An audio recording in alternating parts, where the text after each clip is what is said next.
વડોદરા જિલ્લા ભાજપ પ્રમુખ સતીશ નિશાળિયાની વધી મુશ્કેલી। જિલ્લા કોંગ્રેસ સમિતિએ નિશાળિયા વિરુદ્ધ ચૂંટણી પંચમાં કરી ફરિયાદ।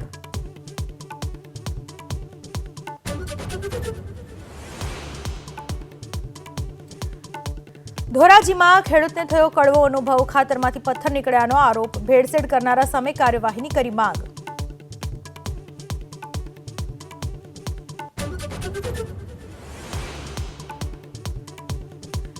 અમૂલને બદનામ કરવાના ષડયંત્રનો પર્દાફાશ। અમદાવાદના જશોદાનગરમાં ગોડાઉનમાંથી ઝડપાયો નકલી ઘી, ગોડાઉન કરાયો સીલ।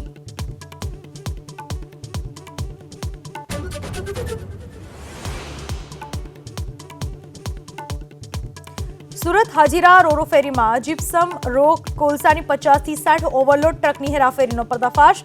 સુરત આરટીઓના આખાડા કાંડ, મધદરિયે દુર્ઘટના બને તો જવાબદાર કોણ? ટીઆરપી ગેમ ઝોનના 3 આરોપીઓને હાઈકોર્ટે જામીન આપતા રાજકોટ પોલીસ જશે સુપ્રીમ કોર્ટમાં। ગૃહ વિભાગની મંજૂરી મળતા પોલીસની સુપ્રીમ કોર્ટમાં જવાની તૈયારી શરૂ।